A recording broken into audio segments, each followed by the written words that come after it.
Bapak dan Ibu guru hebat SD Negeri 23. Terima kasih untuk waktunya dan dukungannya pada acara diseminasi budaya positif untuk calon guru penggerak Bapak Sukiman SPD dari SD Negeri 23. Selanjutnya, kata-kata sambutan dari Ibu Kepala Sekolah kita tentang kegiatan hari ini. Kepada Ibu Kepala Sekolah, kami persilakan. Assalamualaikum warahmatullahi wabarakatuh. Bersyukur kita panjatkan kehadirat Allah Subhanahu wa Ta'ala, yang mana pada hari ini kita diberi kesehatan sudah berkumpul di ruangan yang sederhana ini. Tak lupa salawat dan salam kita santurkan kehadiran Nabi besar Nabi Muhammad SAW yang telah membawa kita dari alam kebodohan ke alam yang pengetahuan. Baiklah ibu-ibu dan bapak semua, kali ini di sini kita berkumpul untuk membicarakan masalah diseminasi pemahaman budaya positif di sekolah kita ini. Adapun yang ingin saya sampaikan kepada kita semua yang ada di sini, di sekolah kita untuk sekarang ini kita sudah melihat sudah ada budaya positifnya, walaupun tidak semua tercover, tapi sedikitnya ataupun lebih kurang kita bilang sudah ada yang positif kita lihat, baik itu dalam kedisiplinan, terus karakternya, dan kemudian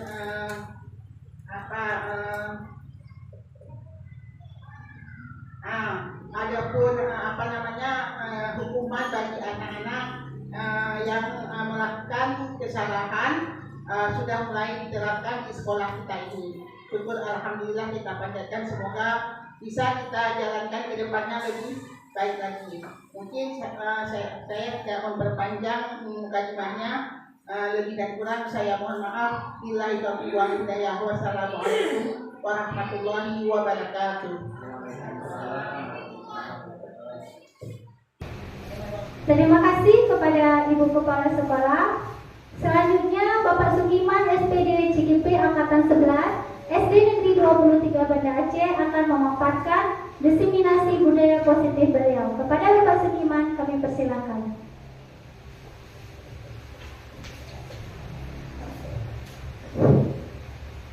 Assalamualaikum warahmatullahi wabarakatuh.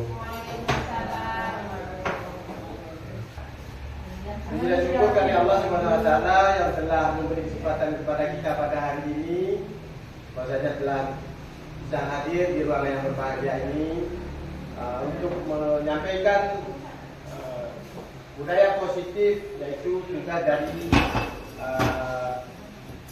CGP kami yang kami ikuti. Kemudian selawat beriring salam dan kebelangan saya mensajikan kepada Nabi besar Muhammad sallallahu alaihi wasallam. Saya telah mengubah dunia dari alam kegelapan ke alam berilmu pengetahuan. Dan saya hormati Ibu Kepala Sekolah, yang saya hormati Bapak Ibu sekalian semuanya yang telah meluangkan waktu pada hari ini hingga hadir untuk bersama-sama kita mendengarkan paparan budaya positif penerapan di sekolah.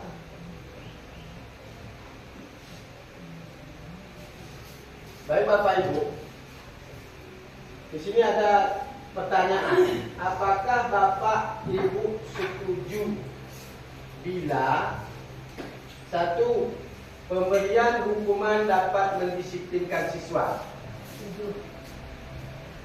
Ayo katakan aja, nggak masalah. Ini kita di sini di ruangan kita ini kan. Kita ini berdiskusi di sini, jadi nggak usah terlalu tegang.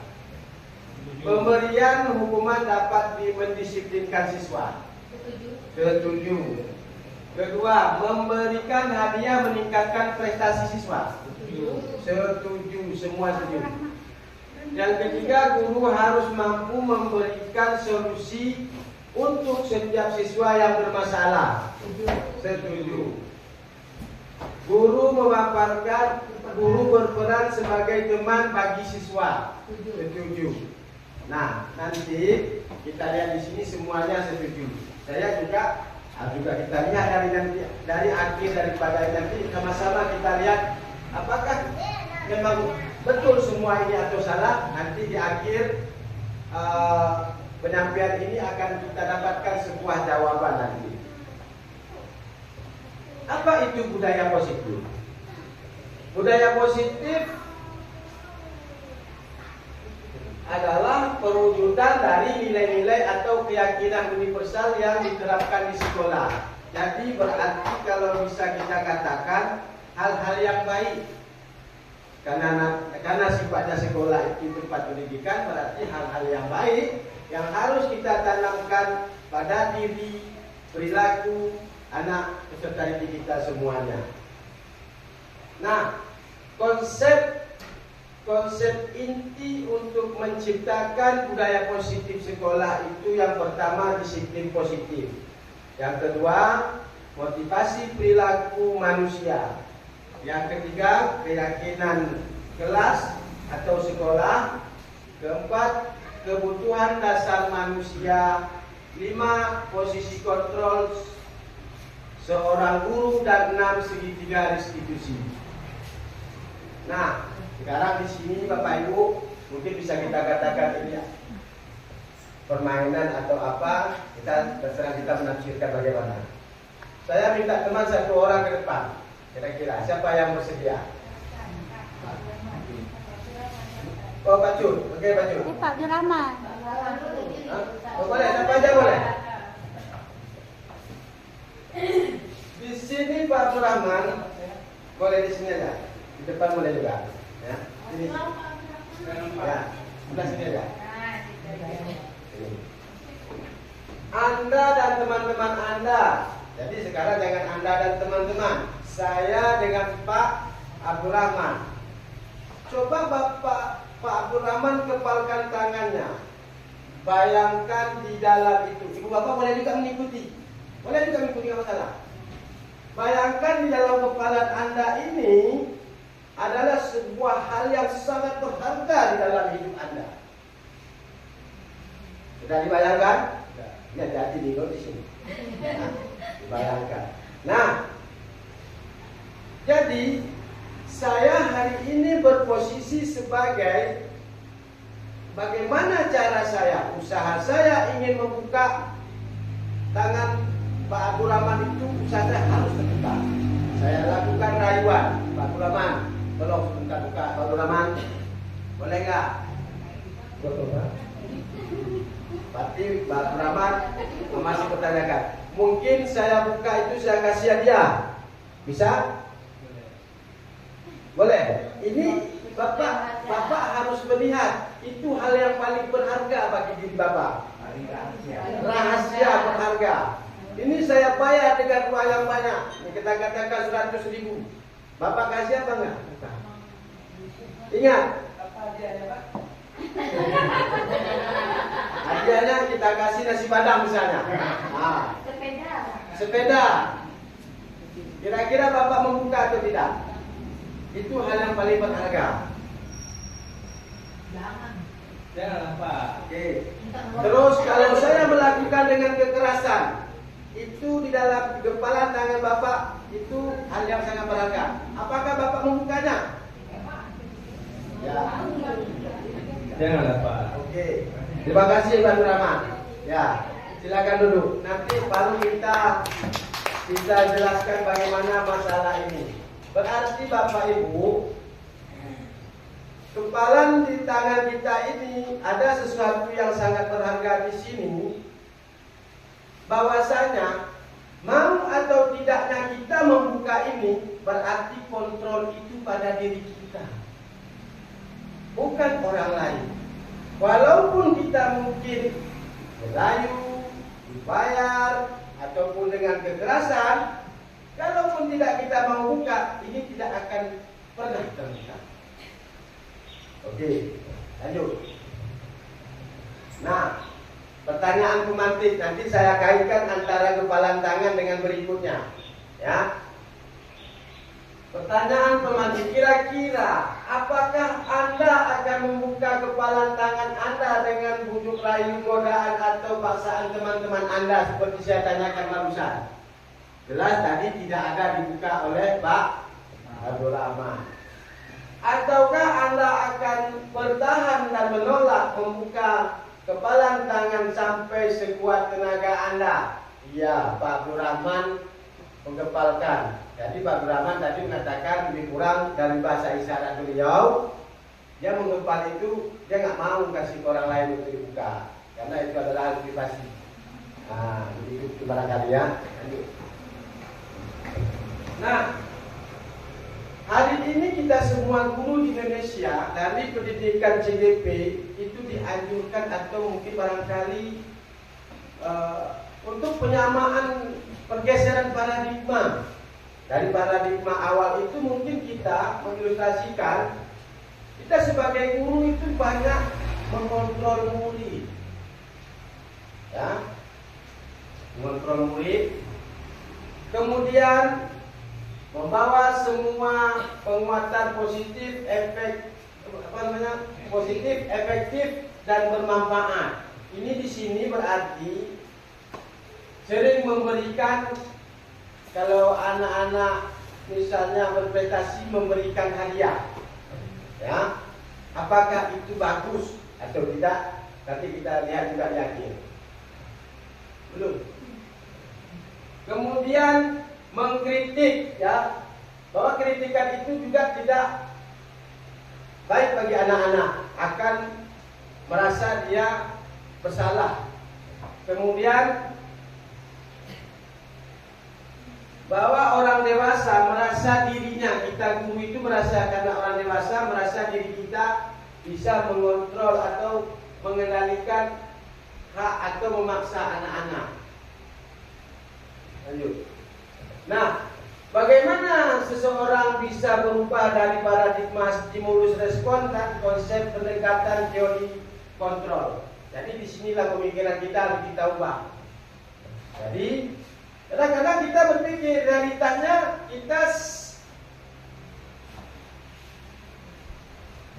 kita sama, semua orang melihat hal yang sama. Sementara kalau teori kontrolnya mengatakan kita berbeda, setiap orang memiliki gambaran yang berbeda. Nah, selanjutnya, maaf ya, saya ulang ya. Realitas kita sama. Kalau di teori kontrol itu kita berbeda, enggak sama. Yang kedua, semua orang melihat hal yang sama. Padahal kalau di teori kontrol itu setiap orang memiliki gambaran yang berbeda. Kemudian, kalau stimulus respon, kita mencoba mengubah orang agar berpandangan sama dengan kita. Jadi kalau di teori kontrol, kita berusaha memahami pandangan orang lain tentang dunia. Jadi kita nggak bisa menyamakan pikiran, pandangan orang dengan kita, nggak bisa kita samakan, berbeda-beda. Kemudian perilaku buruk dilihat sebagai suatu kesalahan. Kalau di teori kontrol, semua perilaku memiliki tujuan. Anak-anak kita banyak melakukan mungkin kesalahan. Dia ada tujuan sendiri bagi dia. Ada tujuan sendiri.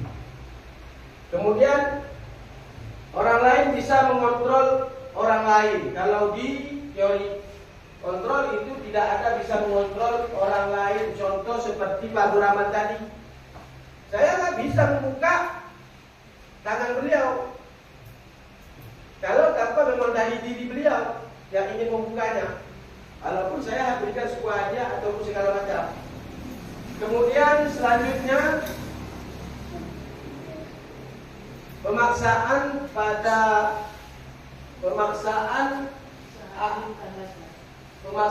ada pada saat bujukan gagal. Kalau di teori kontrol itu kolaborasi, konsensus menciptakan pilihan-pilihan baru. Kemudian stimulus respon, model pemikiran, model berpikir menang kalah. Kalau di teori kontrol, model berpikir menang-menang. Artinya kita terhadap anak itu tidak ada yang disalahkan, tidak ada kalau misalnya kita ini kan berikan dia kesempatan untuk berbicara gitu. Nah, ini disiplin positif. Disiplin positif, cara penerapan disiplin dengan mengajarkan anak bertanggung jawab dan menumbuhkan kesadaran diri berdasarkan nilai-nilai kebajikan. Yang kedua, lebih ke arah disiplin diri yang dapat mengontrol diri dalam melakukan segalanya. Yang ketiga, dapat membuat murid memahami dan menyadari berdasarkan motivasi internal bukan akibat paksaan ujian atau hukuman. Nah, nilai-nilai kebajikan universal ini dalam profil pelajar Pancasila sudah sering kita dengar, ya. Jadi ada 6 dimensi di sini: beriman kepada Tuhan Yang Maha Esa, berakhlak mulia, kebenekaan global, gotong royong, kreatif, mandiri, dan bernalar kritis. Nah, nilai-nilai ini yang harus kita terapkan di lingkungan sekolah kita ke depannya. Motivasi perilaku manusia, menghindari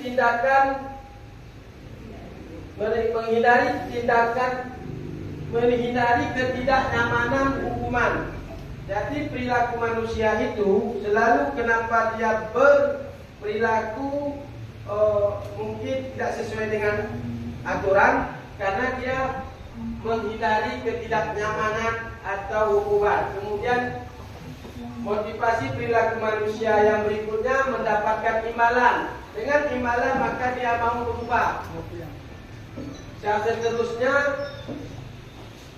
motivasi perilaku manusia menjadi orang yang mereka inginkan dan menghargai dari diri sendiri dengan nilai-nilai yang mereka yakini. Nah, ini yang paling penting.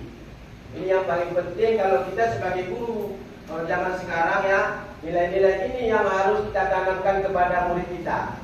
Nilai-nilai motivasi perilaku manusia menjadi orang yang mereka inginkan dan menghargai dari diri sendiri dengan nilai-nilai yang mereka yakini. Itu yang harus kita bina nanti ke depan. Nah, jadi kalau motivasi perilaku tadi itu sambungannya ke sini, menghindari ketidaknyamanan atau hukuman, mendapatkan imbalan atau penghargaan dari orang lain, itu merupakan motivasi eksternal dari luar. Ada sebab-sebab dia, ya. Sebab karena takut hukuman maka dia baik, karena hadiah maka dia baik. Mungkin di belakang kita belum tentu kadang dia baik, ya. Nah, itu sebenarnya kalau zaman sekarang itu sudah harus kita hindari selaku guru. Nah, kita paradigma kita harus kita putar sekarang hari ini ke depan, bahwasanya kita hari ini menciptakan menjadi orang yang mereka inginkan dan menghargai diri sendiri dan nilai-nilai yang mereka yakini, yang itu kita arahkan. Jadi itu kalau itu berhasil diterapkan pada diri anak-anak, maka motivasi itu disebutlah motivasi internal yang berada memang dari dalam diri anak-anak. Tanpa ada imbalan atau takut dengan hukuman, mereka sadar akan mereka lakukan dengan hal-hal yang baik. Dan itulah yang harus kita terapkan di sekolah pada hari ini demi merubah perilaku anak didik kita untuk menegakkan disiplin positif di sekolah kita. Nah, mengapa keyakinan kelas bukan peraturan kelas? Nah, itu juga ada pertanyaan. Keyakinan peraturan, ya. Terus, mengapa kita memilih perbedaan dari sana tadi?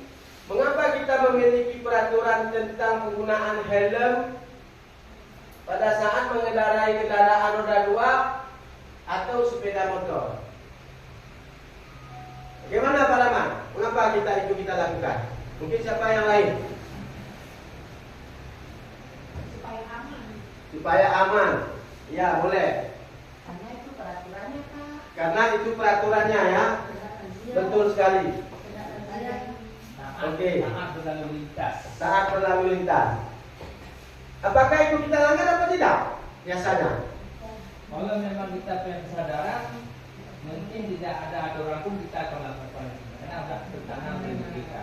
Ya, jadi dari dua pertanyaan inilah maksudnya. Kalau peraturan itu kita tidak ada ikut di dalamnya dalam membuat. Yang membuat pemerintah, jadi tidak ada rasa diri kita di situ.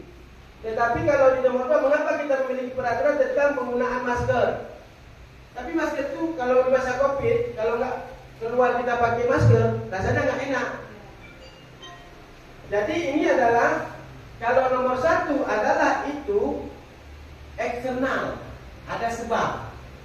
Kalau misalnya nomor 2 itu internal dari dalam diri kita.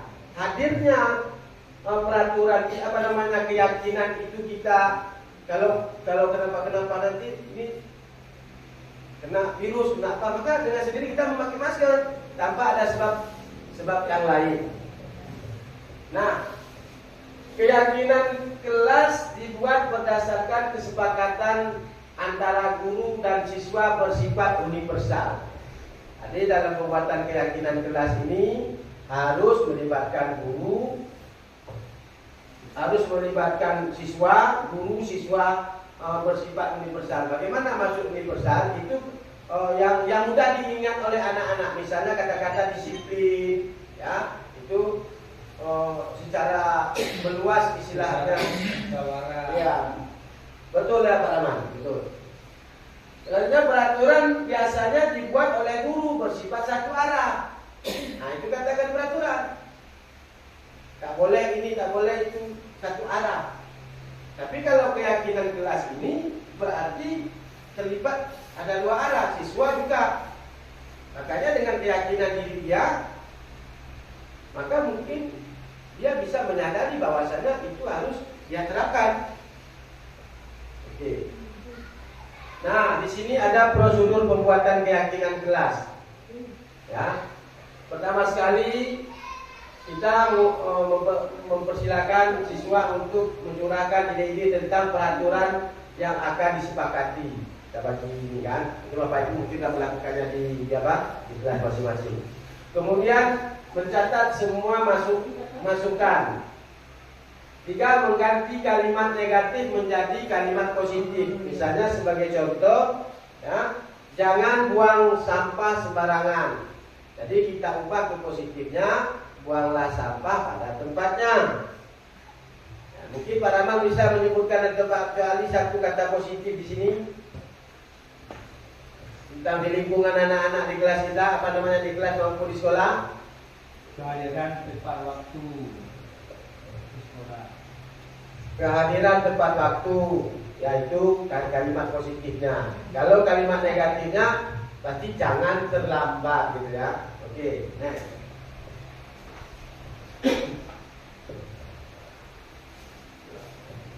Berikut contoh keyakinan kelas. Nah, di kemarin prosesnya itu kan pertama mencatat semua ide-ide siswa, kemudian mengubah kalimat negatif menjadi kalimat positif, kemudian meninjau keyakinan kelas dan mengelompokkan. Ada anak-anak juga. Selanjutnya meninjau ulang dan menyusun keyakinan kelas. Selanjutnya siswa menandatangani dan mengucap jempol keyakinan kelas tersebut. Berarti kenapa harus ditandatangani oleh siswa atau ucap jempol misalnya di kelas-kelas kita kesendak? Karena supaya ada terasa kebersamaan di dalam membuat peraturan tersebut, sehingga nanti lahirlah keyakinan bahwasanya itu tidak boleh dilanggar. Maka terciptalah keyakinan kelas berdasarkan dari internal siswa atau murid. Kemudian siswa menempelkan keyakinan kelas pada dinding kelas. Nah, ini setelah kami kemarin. Nah, kebutuhan dasar manusia. Jadi kebutuhan dasar manusia itu kebutuhan dasar manusia bertahan hidup, kemudian kasih sayang dan rasa ingin diterima, ada kebebasan, ada kesenangan, ada penguasaan. Jadi bertahan hidup Kadang-kadang kita melihat siswa kita ada kejadian misalnya dia ngambil makanan temannya ya. Nanti terakhir ribut, lapor ke kita ambil makanan. Itu sebenarnya kita selaku guru harus cepat bertindak. Berarti anak ini dia membutuhkan apa di dalam kebutuhan dasar manusia yang dia alami saat ini. Oh berarti mungkin barangkali dia kadang belum makan setiap pagi di rumahnya karena orang tuanya nggak sempat masak. Kemudian kasih sayang, rasa diterima. 3 penguasaan, 4 kebebasan dan 5 kesenangan. Nah, selanjutnya ada 5 posisi kontrol guru. Yang pertama menjadi teman, pemantau, penghukum, pembuat, merasa bersalah, dan manajer. Nah, kalau menjadi posisi guru sebagai teman, guru bersikap ramah, cenderung bersenda gurau untuk menghangatkan suasana. Ternyata ada dampaknya. Dampaknya itu murid bergantung pada orang. Yang kedua, membuat siswa tidak mandiri. Terus sebagai pemantau, nada bicara dan investasi data. Kemudian identitas berhasil. Kemudian pemantau saat siswa diberikan sanksi. Dampaknya itu menghitung hadiah, hukuman yang diberikan tanpa melihat nilai kebajikan. Terus tidak sepenuhnya mandiri. Nah, kita sebenarnya selaku guru harus menerapkan kontrol manajer. Suara netral, terciptanya identitas positif berhasil. Kemudian mengajukan pertanyaan bermakna, membantu siswa memecahkan masalah. Dampaknya murid mandiri, percaya diri, memecahkan masalah sendiri. Nah, maksudnya begini. Selanjutnya posisi kontrol guru, lanjutan yang tadi. Sebagai manajer, guru membuat suatu bersama murid, mempersilakan murid mempertanggungjawabkan perilakunya dan mendukung murid agar dapat menemukan solusi atas permasalahannya sendiri. Ini yang mengarah ke segitiga restitusi juga ini. Kemudian posisi manajer mengacu pada restitusi yang dapat menjadikan murid sebagai manajer bagi dirinya sendiri sehingga menciptakan identitas positif. Oke. Nah, sebelum masuk ke segitiga restitusi, mungkin ada teman-teman yang ingin menanyakan tentang hal ini karena saya kayaknya sudah jauh melangkah dalam penjelasan ini.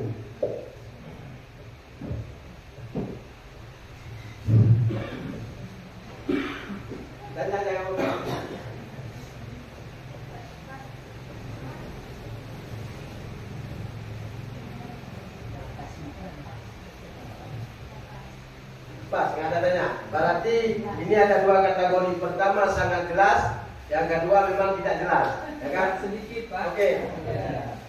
Silakan. Terima kasih. Saya cuma ingin menanyakan tentang sebuah nama dari hasil kesepakatan kelas tadi. Di sini diberikan nama anaknya dan bernama keyakinan kelas. Apakah ada nama lain yang memang sangat cocok untuk digunakan atau memang harus keyakinan kelas namanya? Demikian. Terima kasih. Oke, baik Pak Rahman, bagus sekali pertanyaan Pak Rahman. Kenapa keyakinan bukan kata lain yang kita sematkan? Nah, kita kembali kepada cerita Pak Rahman menggenggam tadi. Ya, menggenggam ini berarti adalah sebuah kontrol dari diri, dari dalam, ya kan? Terus, kenapa keyakinan? Berarti kalau dari dalam berarti itu kebutuhan internal.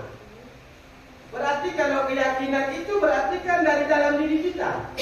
Maka disematkanlah kata keyakinan itu, meyakini nilai-nilai itu itu benar menurut pikiran dan perasaan kita.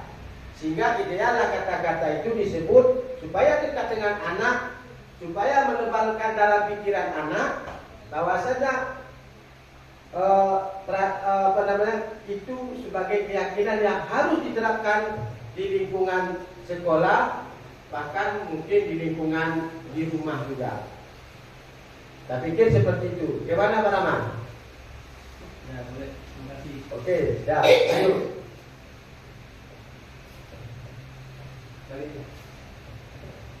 Nah, sekarang masuk ke segitiga restitusi.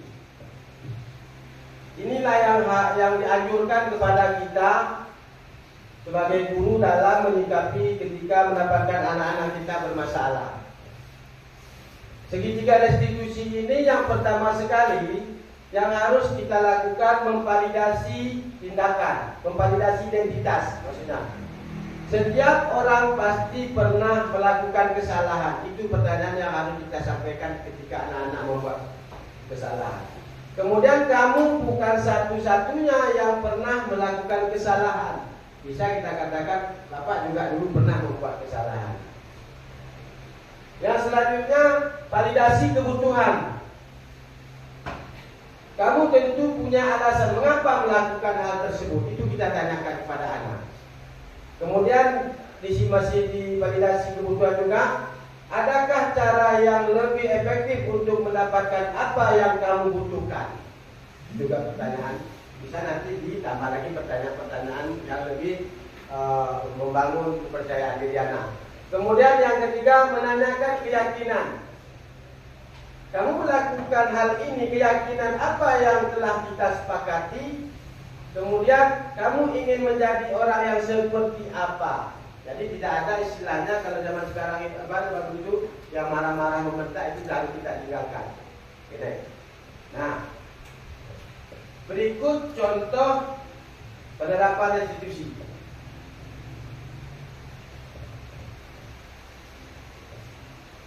Nah, ini kemarin sudah saya lakukan juga di sekolah kita. Dan di sini menstabilkan identitas siswa karena dia ada kawannya yang mencontek.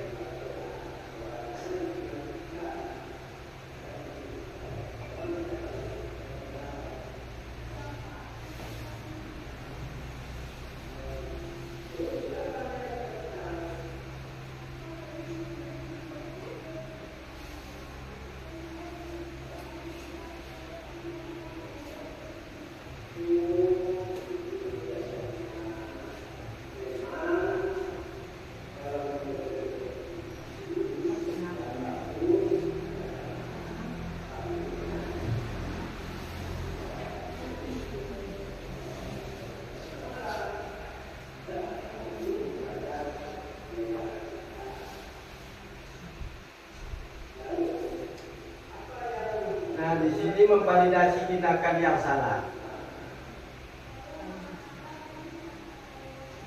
Di situ anak menceritakan ya, menceritakan apa yang dia alami.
Oke.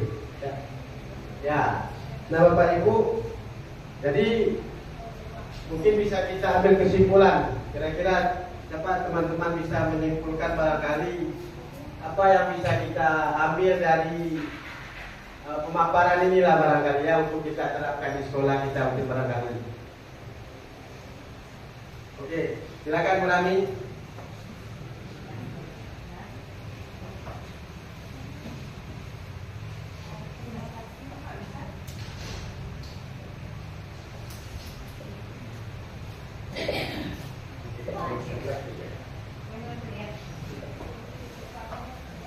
Terima kasih sebelumnya kepada Pak Sukiman.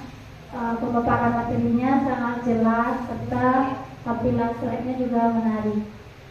Kesimpulan menurut saya mungkin kita sebagai guru nggak mesti harus menjadi seorang pengontrol murid, tapi kita sebagai among di sini.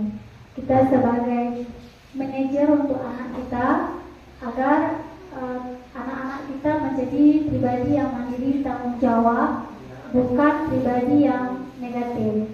Mungkin dengan menerapkan disiplin positif seperti pemaparan dari Pak Sukiman, semoga pendidikan minimal di sekolah kita bisa lebih baik dan kita sebagai guru bisa merefleksikan tindakan kita kepada murid. Terima kasih.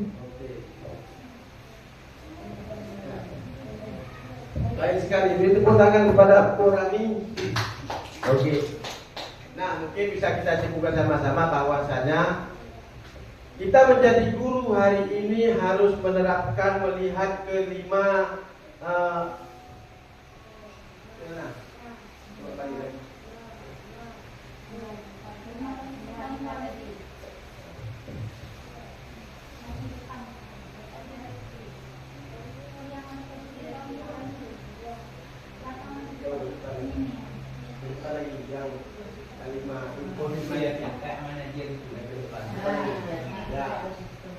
kita hari ini ketika mendapatkan anak bermasalah berarti kita memposisikan diri kita sebagai manajer, kemudian melakukan tindakan dengan menyelesaikan masalah tersebut dengan pendekatan segitiga restitusi. Kemudian juga kita harus memahami dan mengetahui dasar kebutuhan anak siswa. Kemudian kita juga harus membuat suatu keyakinan kelas agar semua yang kita harapkan penegakan budaya positif di sekolah itu berjalan dengan baik. Mungkin demikian saja yang bisa saya sampaikan, lebih dan kurang saya mohon maaf. Juga saya tidak lupa mengucapkan terima kasih kepada teman-teman sudah hadir pada hari ini, sudah memberikan kesempatannya waktu. Ya, saya akhiri wabillahi taufiq wal hidayah. Wassalamualaikum warahmatullahi wabarakatuh.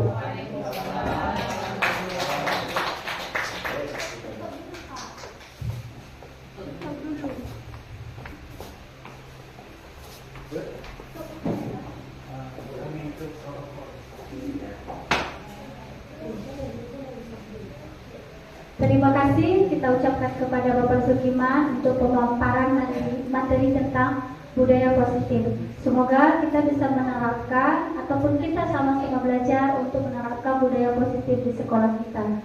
Sebelumnya terima kasih untuk dukungan dan partisipasinya. Kami mengucapkan Assalamualaikum warahmatullahi wabarakatuh.